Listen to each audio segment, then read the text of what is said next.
La zone mixte, à vos casques, la profondeur du jeu vous attend.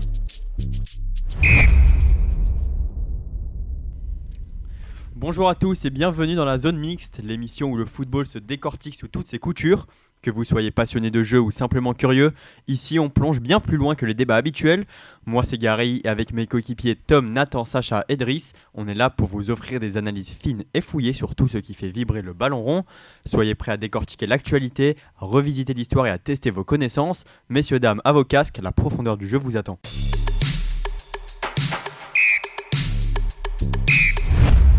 Messieurs, aujourd'hui on va se pencher sur une question cruciale pour l'avenir du football français. L'équipe de France menée par Didier Deschamps depuis plus d'une décennie dispose-t-elle encore d'un vivier assez riche et d'une profondeur de banc suffisamment solide pour rester au sommet dans les années à venir ? Pour poser les bases du sujet, je te passe le ballon Tom, parle-nous un peu de notre cher sélectionneur Didier Deschamps. Ouais, dans cette prochaine minute, je vais vous parler d'un sélectionneur qui incarne mieux qu'un bulletin de fin d'année la mention peut mieux faire. Parce qu'avec Didier Deschamps, tout est toujours rangé, propre, plié au cordeau, mais jamais vraiment renversant. Et moi, ça me laisse un drôle de goût sur la langue, un truc comme de la frustration et un soupir de quelqu'un qui a attendu trop longtemps le beau jeu en fait. Dès le début, ça partait déjà à contre-temps, l'absence de Nasri pour la Coupe du Monde 2014, celle de Benzema pour l'Euro, puis l'imbroglio tentaculaire qui a suivi avec lui jusqu'au Mondial 2022. Collection de décisions impossibles à comprendre et pourtant le palmarès lui brille. Quart de finale en 2014 face à l'Allemagne, finale de l'Euro à domicile perdue face au Portugal, victoire en 2018, naufrage express contre la Suisse à l'Euro, finale épique mais cruelle en 2022 contre l'Argentine, puis une sortie face à l'Espagne, future championne lors du dernier Euro. Et, pour ponctuer tout ça aussi, parce qu'il faut le mentionner, une Ligue des Nations pour polir ce bilan plus qu'intéressant. Sur papier c'est solide, et presque intimidant, mais au stade ou devant la télé, on est tous d'accord pour dire que c'est autre chose. L'ennui est persistant, ce jeu minimaliste comme un 0-0 sous la pluie d'un dimanche de district, ça me fait pas rêver. Et cette gestion du groupe, où un joueur performant doit attendre parfois 2-3 rassemblements pour simplement espérer être appelé, on dirait un hôtel où les chambres sont réservées à l'année, même quand le client ne vient plus. Deschamps a tout gagné, oui, mais il a surtout réussi l'exploit rare, rentre tous les Français unanimes. Tout le monde attend un renouveau, un souffle, un banc qui ose enfin sortir de ce schéma précaré.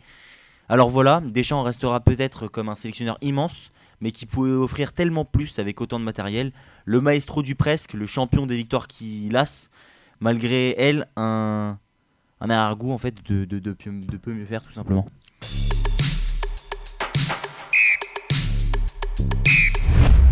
Merci Tom pour cet édito spécial Didier Deschamps. Mais depuis de nombreuses années, c'est bien le milieu de terrain qui a été le fruit de multiples discussions et controverses. Nathan, qu'en est-il aujourd'hui ? Eh oui, le milieu de terrain, on va se le dire entre nous, pendant de longues années, ça a été notre coffre-fort, notre sérénité à tous. Pogba, N'Golo Kanté, tu avais l'impression que tu pouvais jouer sans défense, sans attaque, sans rien. Il se chargeait de tout. Et aujourd'hui, depuis certaines années, quand on observe le milieu de terrain de l'équipe de France, on voit un vivier qui est toujours aussi impressionnant, certes, mais très typé. La formation française produit majoritairement des milieux athlétiques, capables d'imposer un gros volume de jeu. Alors là, on va évoquer quelques noms, Camavinga, Tchouaméni, Rabiot, Fofana ou encore Khéphren Thuram qu'on a vu récemment. Ce sont des joueurs puissants, fiables et capables de répéter les efforts sans perdre en intensité, mais il manque un autre type de profil, ceux qui peuvent créer, renverser un match d'une passe, d'une inspiration, des milieux créatifs capables d'éclairer le jeu, et c'est là que le contraste se voit. On va prendre l'exemple des plus grosses nations aujourd'hui, l'Espagne, qui possède énormément de milieux de terrain, justement comme Pedri, Gavi, Zubimendi, Olmo, qui décrochent souvent dans ce rôle. Des joueurs en fait formés pour penser le jeu tel qu'ils le conçoivent, pour faire avancer, pour trouver cette passe qui va casser la ligne. Pareil pour l'Allemagne avec Florian Wirtz ou Jamal Musiala, qui même s'il joue plus haut, incarne toujours cette culture technique poussée à l'extrême. Et même le Portugal, qui propose des milieux plus créatifs avec Vitinha, Bernardo Silva, qui redescend souvent, ou João Neves, entre autres. En France, aujourd'hui, si on devait vraiment sortir en nom, c'est peut-être Manu Koné. Il apporte autre chose, plus de projection, plus de prise de risque, de la capacité à éliminer, à casser les lignes balle au pied. Alors dans une génération très athlétique, il fait figure d'exception. Le constat ici, il est donc simple, c'est que la France, elle a les muscles au milieu, mais il manque juste quelques cerveaux. Alors qui sait, peut-être qu'un futur Pedri français est en train de se cacher quelque part, et c'est exactement ce type de joueur qui pourra redonner alors une identité plus inspirée au milieu des Bleus, et peut-être, comme Tom l'a dit, une envie de regarder les matchs avec plus d'intérêt. Merci Nathan. Sacha, je me tourne vers toi, toi qui es très rigoureux et attentif aux listes de l'équipe de France. Qu'est-ce que tu penses aujourd'hui de l'effectif, de la profondeur de banc, ou encore des jeunes qui peuvent occuper une place majeure dans ce groupe tricolore? L'équipe de France, tout simplement, c'est pour moi, en termes de vivier, que ce soit offensif ou défensif, on a la meilleure formation. L'équipe de France, quand on le voit rien que déjà à la valeur marchande, on est sur on est la nation avec la plus grosse valeur marchande. Et ça aussi, ça compte. Après, comme Tom et Nathan l'ont dit, c'est aussi le problème, c'est comment on utilise les joueurs. C'est pour moi, cette équipe de France, parfois, elle peut être ennuyante.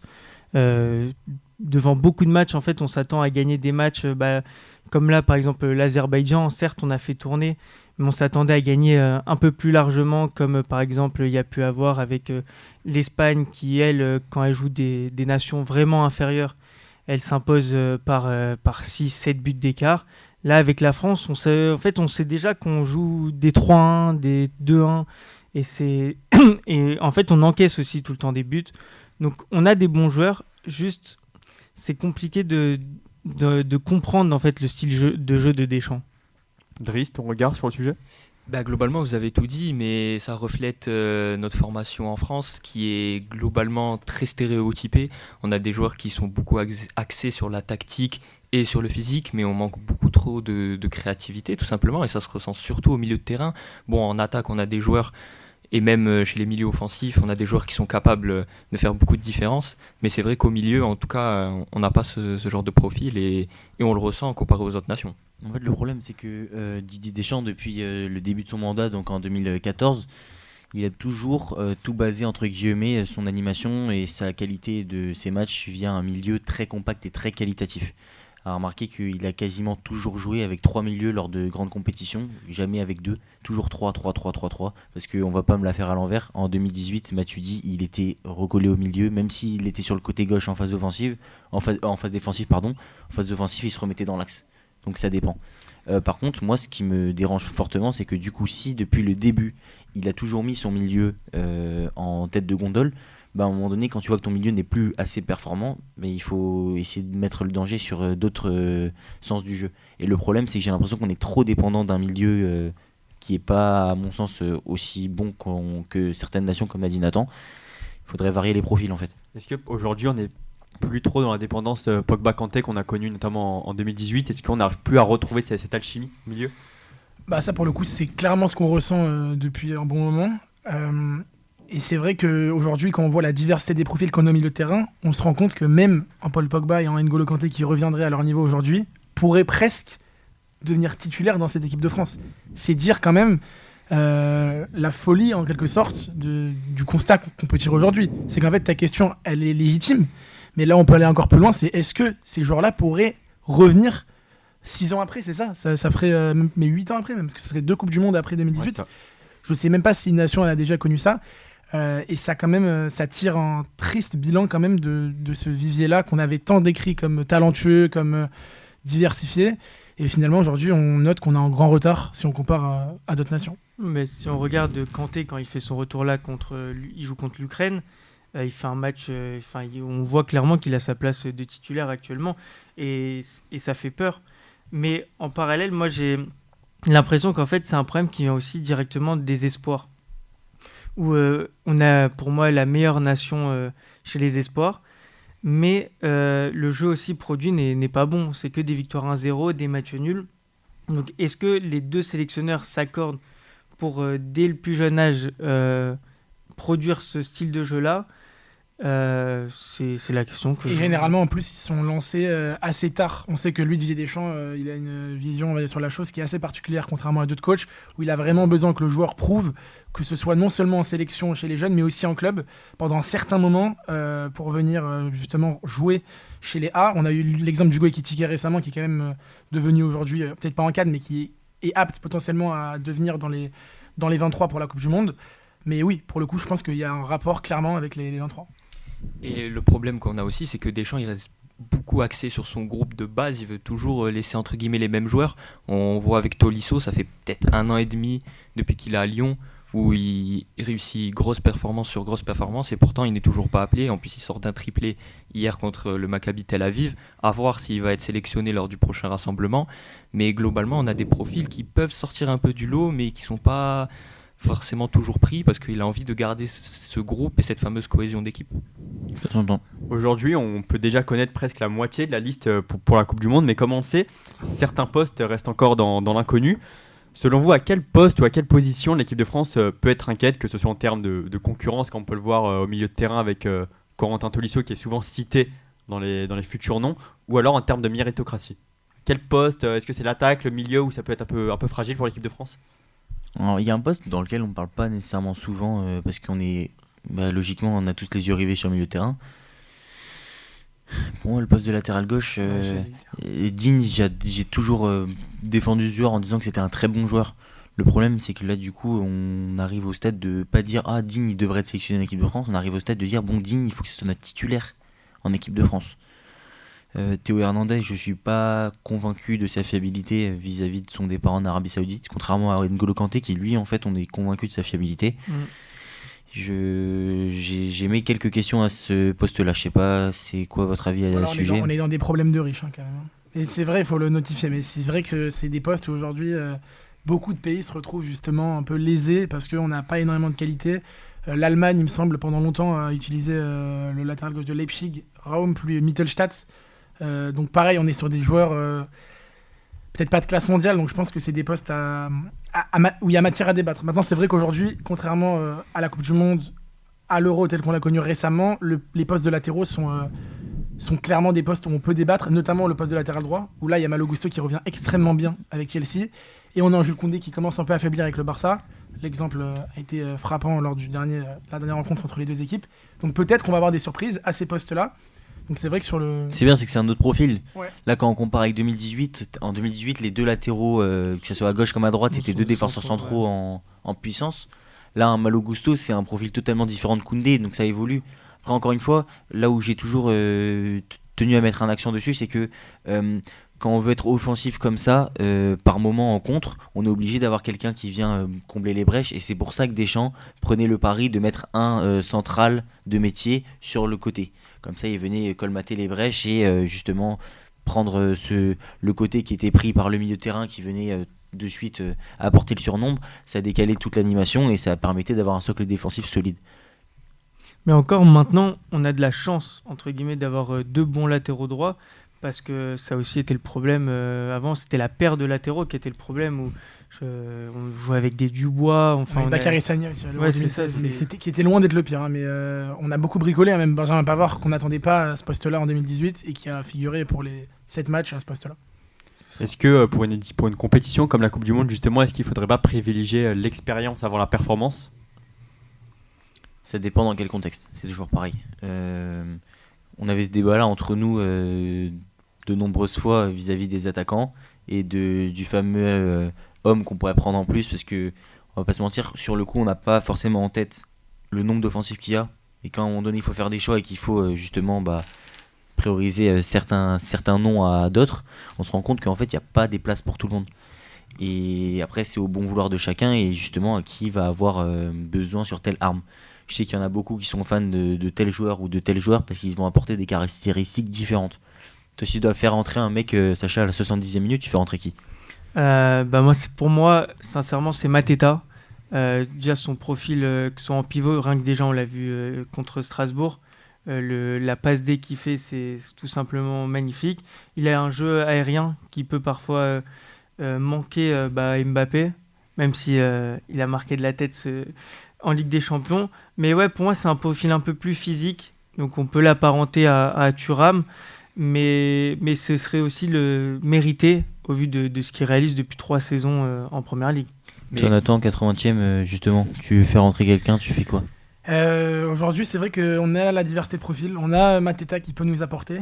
Maintenant, je pense qu'on a des joueurs aussi comme Hugo Ekitike, comme Randal Colomoni qui peuvent être ajoutés dans l'équation, parce que tu as aussi parlé de Marcus Thuram, donc là, pour le coup, ça en fait des choix.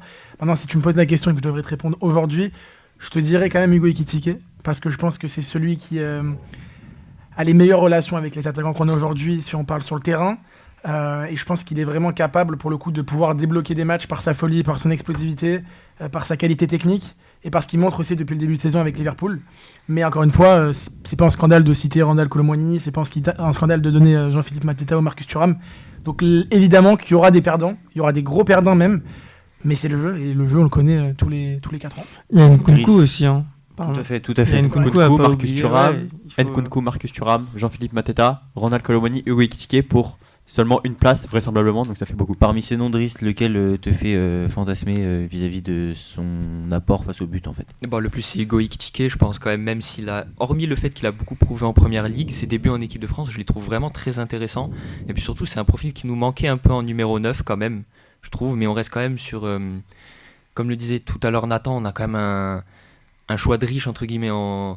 Il y a très peu de nations qui peuvent dire qu'on a autant de bons numéro 9, que ce soit en club ou en sélection tout simplement. Gary, toi, tu avais un avis différent à ce sujet-là. Je sais qu'il y a un attaquant de londonien justement qui s'est illustré en Ligue des Champions cette semaine. Moi, je sélectionnerais Ronald Colomwani. Alors, mis à part son début de saison assez flou avec les Spurs de Tottenham, malgré son doublé au Parc des Princes, c'est ça qui est assez drôle. Mais je partirais sur Colomwani c'est une personne qui a déjà prouvé en équipe de France, qui est déjà à 7 buts, il me semble, qui a un très bon jeu aérien, qui est polyvalent. On l'a vu évoluer à droite quand Ousmane Dembélé était absent. Il a toujours répondu présent, que ce soit dans la combativité, face au but, toujours efficace. Et je pense que sur une compétition comme la Coupe du Monde, une édition à 7 matchs, c'est celui qui sera le plus efficace et le plus clinique en sortie de banc notamment. Tu as parlé des performances en club, mais c'est vrai quand même, pour aller dans ton sens, il y a eu quand même un joueur qui s'appelle Olivier Giroud, qui a été sélectionné pendant de nombreuses années. Peut-être. Il y croit encore, hein. Alors, c'était même pas pour l'évoquer justement en 2026, mais c'était pour dire que malgré les performances qu'il faisait chaque week-end, où il y avait des fois il marquait pas pendant 1, 2, 3 mois, que ce soit avec Arsenal ou avec Chelsea, où il était même pas titularisé, finalement Didier Deschamps il lui a toujours fait confiance parce que c'était son numéro 9 à lui en équipe de France, et qu'en fait tu te rendais compte que peu importe les performances d'Olivier Giroud, il allait être sélectionné en bleu. Donc malheureusement, je pense que, ou heureusement évidemment, pour notre cas ça a quand même porté ses fruits, je pense que Didier Deschamps pourra faire ce choix de Ronald Colomwani à partir de ce constat-là. On en revient à la métaphore de l'hôtel, où les chambres elles sont prises peu importe si la personne est là ou pas. Donc c'est un peu la politique des champs, ça marche comme ça. On va rester dans le thème. Je vais vous poser une question. À 6 mois de l'annonce de la fameuse liste de Didier Deschamps avant la Coupe du Monde, quelle serait votre surprise dans le rassemblement tricolore? Alors ça peut être en défense, au milieu, en attaque, mais aussi en gardien, comme vous voulez. Quelle serait votre surprise, Sacha? Alors j'ai cité Mateta. Pour moi, ça pourrait déjà être une première surprise, mais j'aimerais bien voir Boubacar Kamara, qui je trouve en première ligue est vraiment fort dans ce milieu à 3 à Aston Villa. Et puis c'est aussi faudrait lui donner sa chance. Il a été sélectionné qu'une seule fois, si je dis pas de bêtises, et c'est trop peu en fait sur un joueur de ce calibre-là, sachant qu'en plus tu rappelles des joueurs comme N'Golo Kanté qui sont de son profil-là. Donc pour moi ce serait Boubacar Kamara. En plus de ça, ce serait mérité. Boubacar Kamara pour Sacha. Driss, tu pars sur quel joueur? J'allais dire Boubacar Kamara aussi, mais alors dans ce cas-là, il faudrait le sélectionner dès le mois de mars pour qu'il s'acclimate déjà au système de jeu de Deschamps, mais aussi au groupe. Parce que s'il le sélectionne dès juin, on va peut-être assister, pas à une catastrophe quand même, mais ça serait beaucoup plus compliqué pour lui. Et après, globalement, des surprises, il n'y en aura pas beaucoup. Deschamps, comme on l'a dit tout à l'heure, il reste toujours sur ses idées. Donc s'il y a une surprise, ça serait un joueur qu'on aurait déjà vu à l'heure actuelle, donc peut-être un Mateta ou un Kliouche. Je vois que Kamara fait l'unanimité dans le groupe. Nathan, quel joueur t'aimerais voir toi évoluer à la Coupe du Monde? Alors en surprise, je pense pas qu'il y en aura dans le 11, mais je pense qu'il y a un joueur qui a une vraie carte à jouer, c'est Malo Gusto. Je pense vraiment qu'il y a un fossé qui peut creuser avec Jules Koundé en équipe de France. C'est vraiment un poste, comme l'a dit Tom, où il y a vraiment matière à débattre.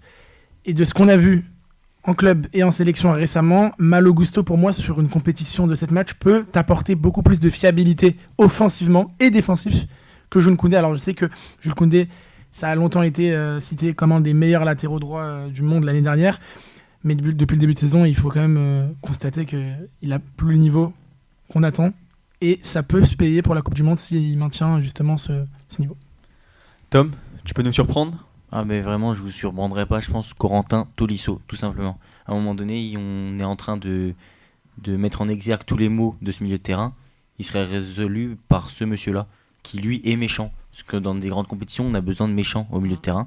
Lui, il est méchant, il saura mettre les ballons devant dans la boîte, il saura mettre les petits coups, il saura prendre un jeune en début de deuxième mi-temps. Et ce serait une grosse surprise pour le coup. Mais pour le coup, ça serait vraiment une valeur ajoutée, mais énorme pour l'équipe de France. Est-ce qu'il a déjà fait Didier Deschamps en ajout de joueurs sur le dernier rassemblement? Steven Nzonzi en 2018. C'est vrai. Ce dernier et puis, rassemblement, et même Tolisso, si tu regardes. Tolisso, oui, il a déjà l'expérience de 2018. Donc Auteur d'un triplé hier soir, hein. Il avait dit Idriss, mais. C'est ça. Oui, Autant d'un mais triplé du contre le coup, Maccabi Tel Aviv en Ligue Ouais, Europa. mais Tolisso, du coup, il connaît aussi ce que c'est que la pression de jouer une demi-finale, une finale. Donc ça peut aussi apporter à un groupe qui Non, sait- pour moi, qui c'est sait- la valeur ajoutée, ce serait Corentin Tolisso, sans faute. Rendez-vous en mai sur TF1 pour connaître la liste de Didier Deschamps sur l'équipe de France. C'est la fin de cet épisode de la Zone Mixte. Merci à vous, auditeurs passionnés de foot, et merci à vous, messieurs, à mes côtés sur le plateau. On se retrouve très bientôt pour un nouveau plongeon dans le monde du ballon rond. D'ici là, n'oubliez pas de rester connectés, de partager le podcast et de nous suivre sur Instagram pour ne rien manquer. On se retrouve très vite pour le coup d'envoi du prochain épisode.